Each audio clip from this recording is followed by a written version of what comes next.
Hello, Collective.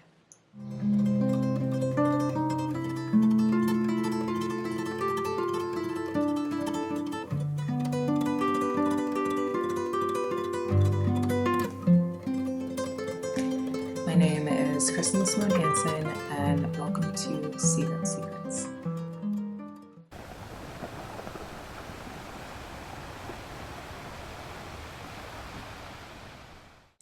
Okay, so this video was requested, and it is the giver-taker soul contract, which ultimately for me is pretty much the same as the runner-chaser contract.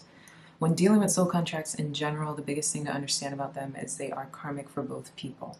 So a lot of the time the person that gets taken advantage of tends to feel like it was just their karma and they were just made to suffer and go through the difficulties of dealing with the kind of person that hurts them or drains them, etc.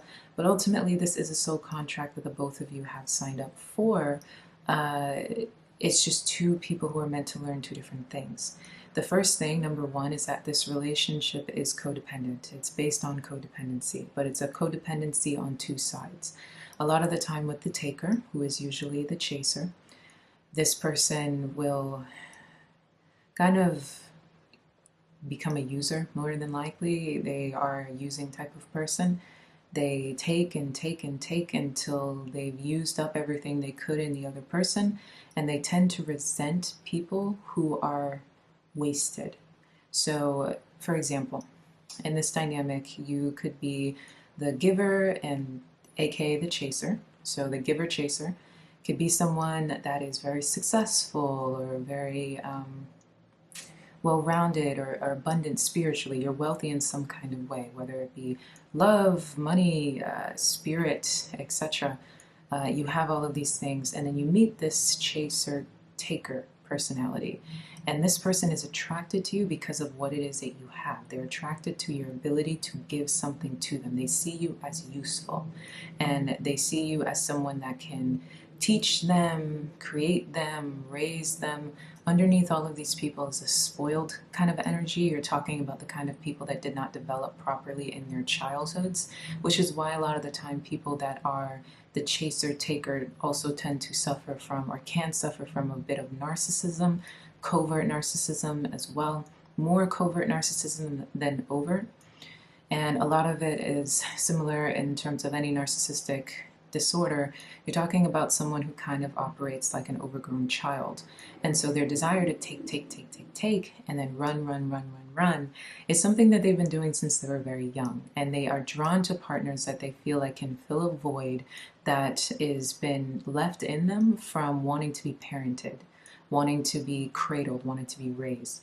That could be a combination of either them being overly spoiled by their own parental units, but voided in some other way. Usually people who are coddled by their parents but not really loved by them, coddled but not really raised or disciplined by them. There's a certain emptiness that exists in the relationship that they have with their parents, but they could have been praised by them, spoiled by them. Or this is someone who is just abandoned altogether by their parental figures, but then coddled in some kind of way by someone or something else. So they desire that. They need something to fill that void, and they don't know how to live, frankly, by themselves. They don't know often how to do things by themselves. They don't know who they are alone.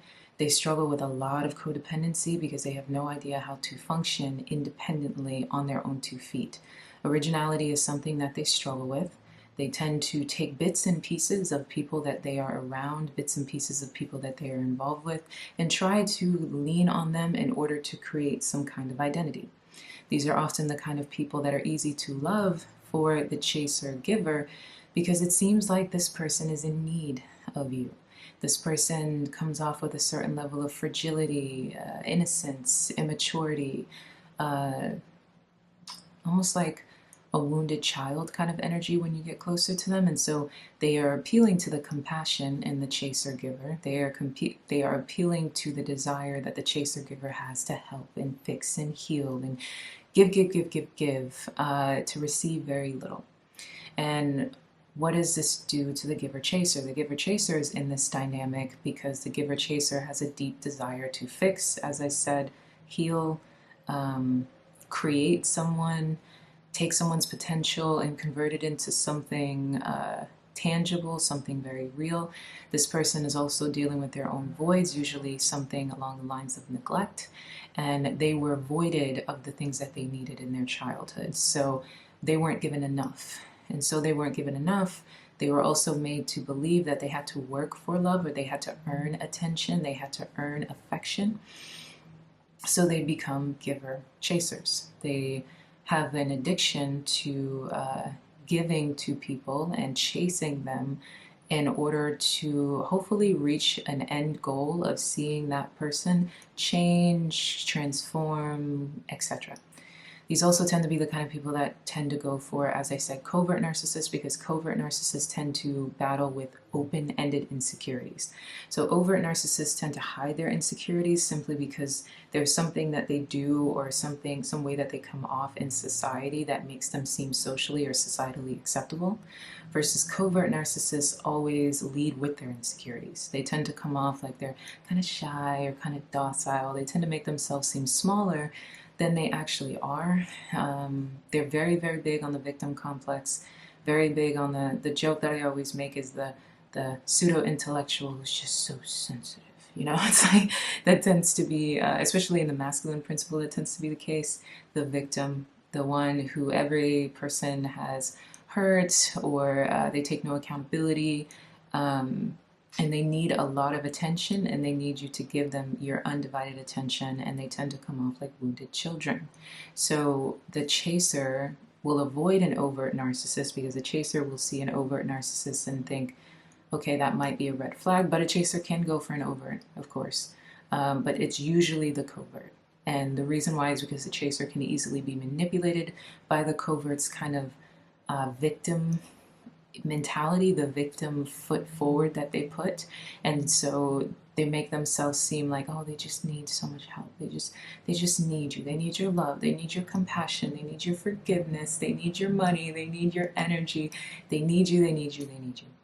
And inside of the giver chaser is someone who knows what it feels like to feel insecure, or to not be given something, to not be raised properly, to not be given a proper support system.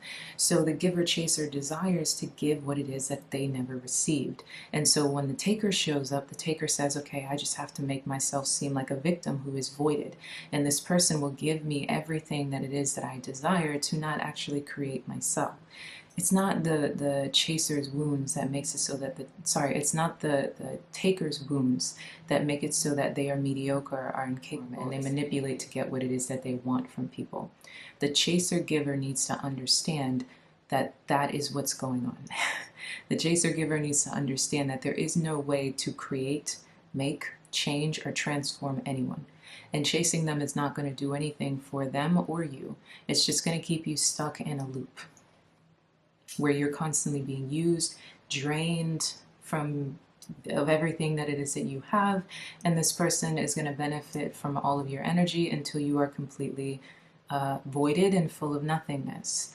And this brings me back to my original point in terms of the sorry, I keep confusing myself, but the runner, taker, does not like or is not attracted to people that they have depleted. And that is probably the most painful part, because then we're going into the discarding phase. Because the discarding phase is because you are no longer useful. And they have drained you and taken from you and taken from you and taken from you, that now there isn't anything else they can gain from you.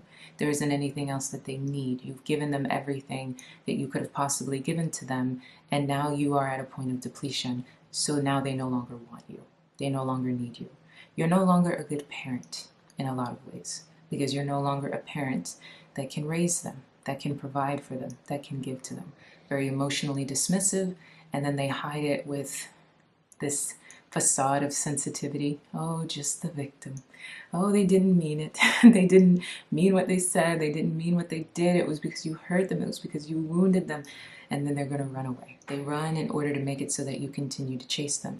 They always want you behind them, looking at the back of their head. It gives them a little bit of a high to feel as if though they are being chased, to feel like people are craving them, not able to get over them, not able to let them go. They traumatize people in order to keep people stuck on them, because deep down they are highly insecure, and when people get too close to them, they figure that out.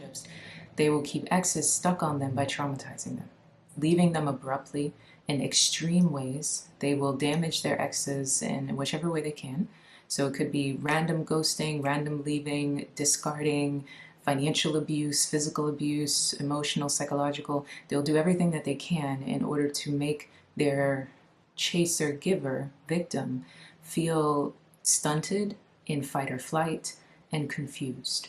They are trying to inflict abandonment, because what they deathly are afraid of is to find out that their chaser, giver, victim no longer is chasing them, no longer cares about them, no longer values them, no longer loves them. Can be in love with the same person for 20 years and never actually be with that person. But what they can do, and what they will do, is keep an open dialogue with that person. Talk to them, keep a conversation going, remain pen pals, stalk them online. These are the kinds of people that like to believe in the idea that they were somebody's one and only love.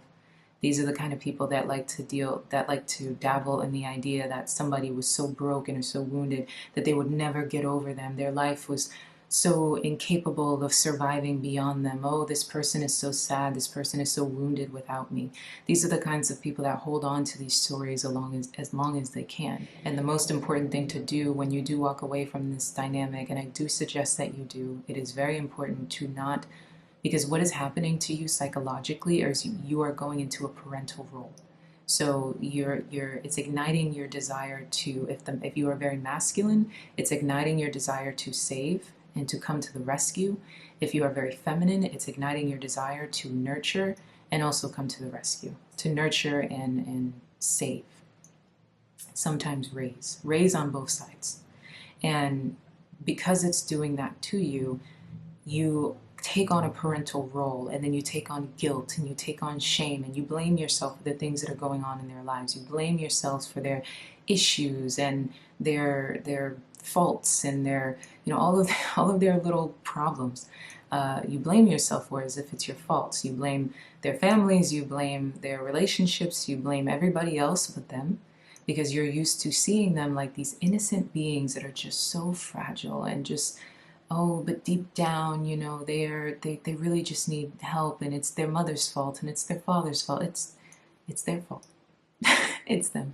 They are well aware of what it is that they are doing, which is why when you go into the discarding phase with them, it'll feel oftentimes like this person that you were chasing, it just, something flat happened, right? And what it is that is happening is because this person is codependent. The runner-chaser dynamic is about codependency. The giver-taker dynamic is about codependency. The giver has to release the desire to save others by healing the part of themselves that feels like they need to be saved.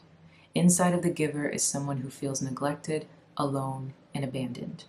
So inside of you, you need to understand that you are full within your own self, and you deserve to be given to. Okay? Do not use the taker as an experiment for what is going on inside of you. The taker is not you. Nurturing them, fixing them, healing them is not going to heal what's broken inside of you. In terms of the taker, the taker runner, if this is the space that you sit in, understand that what it is that you take from other people will never fill the void of you being afraid that you cannot stand on your own 2 feet on your own. There isn't anything that you can use or take from another person that's going to fill that void that lives inside of you. The only way that you are going to get what it is that you truly desire, which is the ability to fill the void of emptiness and insecurity, is if you learn to actually love yourself. Okay, so that's pretty much the dynamic. I would say that this is very dangerous for both parties, really, mainly because the chaser-taker, or I'm sorry, the runner-taker, it's dangerous for you because this is supply. And as long as this person is willing to give, you will always be willing to take. And it keeps you in a perpetual cycle of being the worst version of yourself. And also you will grow to resent the people that give to you so freely, because you know that deep down you cannot exist without them. The extreme codependency that you have onto them will make you grow to resent them. And a part of the reason why you discard them the way that you do is because you resent them for the fact that you need them so much. So as long as you hold on and continue to use and take from this person, you will always resent them because you resent that part of yourself. The self-hatred will perpetuate because of the ways in which you cannot stand on your own 2 feet, which ultimately will make you into a monster. On the other side of the giver-chaser, for you, extremely dangerous. You are being drained. You are signing yourself up for being abused, stolen from, emptied out from the inside.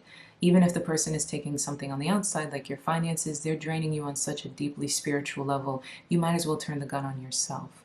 It's a very dangerous connection to get into because you can leave it completely depleted. So, and as we know, in terms of finances, everything begins in the spiritual. So you can walk into that kind of relationship completely abundant and leave it with absolutely nothing, anything left, and there's an emptiness that lives inside of you that you just can't put your finger on. It's very, very dangerous, and I would say to avoid it at all costs. Fill the voids within yourselves by understanding what it is that you're voided of. You cannot raise this person, and on the side of the taker, you cannot be raised. Only you can do it yourself, and for the giver-chaser, you're putting into another person the love that you always wanted. Doing it for them is not going to do it for you. Okay, so that's pretty much that I would say with this dynamic. I hope that answers some of the questions that were asked. If you guys have any other questions or you want any other videos, that's a big thing as well. Whatever requests that you guys have in terms of videos that you want to hear from me or more information that it is that you're looking for, put them in the comment section. I always listen. You guys know that I respond. And I love when you tell me what it is that you want, because then I can immediately make the content for it. This video was requested just last week and I jumped on it and made sure that we were here for this week with this request. Also, another one, I'm going to put this in the Gemini New Moon video, but another request for the Understanding Capricorn videos and getting extensive on those. And I'm excited to do that as well. And that's going to turn into a masterclass that's going to be a part of the subscription. But that's all stuff that I'm going to get into later. Nonetheless, thank you. I love you. Ciao.